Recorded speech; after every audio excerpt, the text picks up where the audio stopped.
Election commission of Pakistan کی جانب سے ملک میں عام انتخابات کی تاریخ دینے اور شیڈول کا اعلان کرنے کے باوجود یہ سوال اٹھایا جا رہا ہے کہ کیا 8 فروری کو عام انتخابات کا انعقاد ممکن ہو سکے گا یا نہیں۔ سپریم کورٹ آف پاکستان کے چیف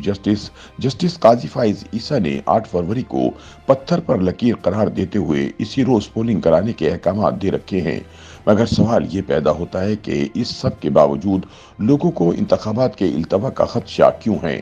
انگریزی کا مقولہ ہے کہ کپ کے ہاتھ سے ہونٹوں تک پہنچنے میں کئی جاں گسل مراحل درپیش ہوتے ہیں، اور ایسا ہی کچھ نظر آتا ہے پاکستان میں 8 فروری کو مجوزہ عام انتخابات کے معاملے میں، جہاں سپریم کورٹ آف پاکستان اس کوشش میں ہے کہ 8 فروری کو عام انتخابات کی راہ سے تمام رکاوٹوں کو دور کیا جائے، تو دوسری طرف ایسی کوششیں بھی نظر آتی ہیں جن کا بظاہر مقصد عام انتخابات کے انعقاد کو روکنا ہے۔ 15 دسمبر کو سپریم کورٹ آف پاکستان نے فوری ایکشن لیتے ہوئے لاہور ہائی کورٹ کے ایک ایسے حکم نامے کو معطل کیا جو نہ کیا جاتا تو انتخابات کا انعقاد مشکل میں پڑ جاتا۔ مذکورہ حکم نامے کے ذریعے پی ٹی آئی سے تعلق رکھنے والی درخواست گزار کی استدعا پر ریٹرننگ افسران کے تقرر سے متعلق حکم امتناع جاری کیا گیا تھا۔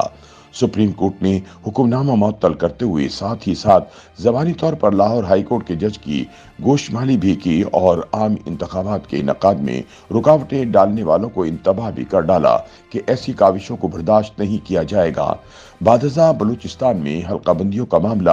سپریم کورٹ پہنچا تو سپریم کورٹ نے بلوچستان ہائی کورٹ کا حکم امتناع معطل کر دیا اور قرار دیا کہ الیکشن میں التوا ہرگز نہیں ہونے دیں گے۔ جہاں ایک طرف سپریم کورٹ آف پاکستان ہر حال میں 8 فروری کو عام انتخابات کرانے پر کمر بستہ ہے، تو دوسری طرف الیکشن کمیشن آف پاکستان کی ساکھ پر اعتراضات اٹھائے جا رہے ہیں، اور اب پاکستان بار کونسل نے چیف الیکشن کمشنر پر عدم اعتماد، جبکہ سپریم کورٹ بار ایسوسی ایشن نے ان سے استعفے کا مطالبہ کر دیا۔ دونوں بڑی وکلا تنظیموں نے کہا کہ موجودہ چیف الیکشن کمشنر کے زیر انتظام آزادانہ اور منصفانہ انتخابات نہیں ہو سکتے۔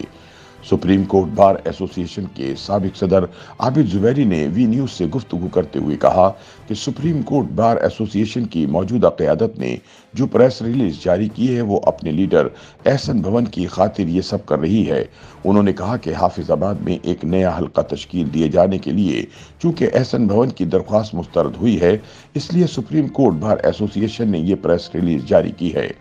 دوسری طرف سپریم کورٹ بار ایسوسی ایشن کے سابق صدر کامران مرتضیٰ کے مطابق سپریم کورٹ بار ایسوسی ایشن اور پاکستان بار کونسل کی جانب سے ایک ہی جیسی پریس ریلیز کا اجرا محض اتفاق نہیں ہو سکتا۔ کامران مرتضیٰ نے کہا کہ جو بھی ہو، انتخابات لازمی طور پر 8 فروری کو ہی ہونا چاہیے، کیونکہ اس وقت ملک میں منتخب نمائندوں کی حکومت نہیں، جو کہ آئین کے دیباچے میں طے کیے گئے اصولوں کی خلاف ورزی ہے۔ انتخابات کے ذریعے سے اپنے حکمران منتخب کرنا عوام کا حق ہے، اور جو کوئی اس میں رکاوٹ ڈالنے کی کوشش کرے گا وہ عوام کے حق کے خلاف ہوگا۔ دوسری جانب سابق سیکرٹری الیکشن کمیشن کنور دلشاد کے مطابق ہر صورت اور 100% 8 فروری کو انتخابات ہونے چاہیے۔ حلقہ بندیوں کے معاملے پر اٹھنے والے اعتراضات کے بارے میں بات کرتے ہوئے انہوں نے کہا کہ اس بارے میں آپ سب لوگوں کو مطمئن نہیں کر سکتے، ایک کا اعتراض دور کریں گے تو دوسرا اعتراض کر دے گا۔ دوسری جانب فری اینڈ فیئر الیکشن کے حوالے سے صورتحال کو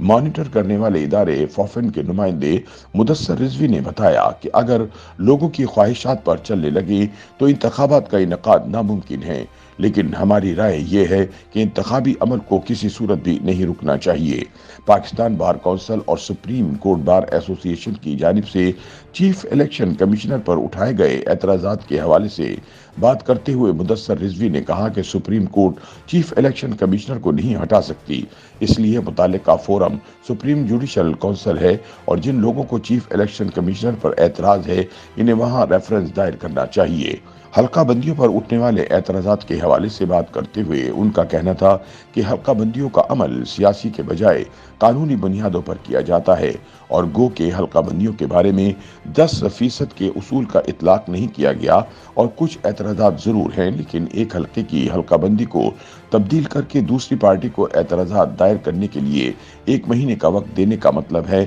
کہ انتخابی عمل روک دیا جائے۔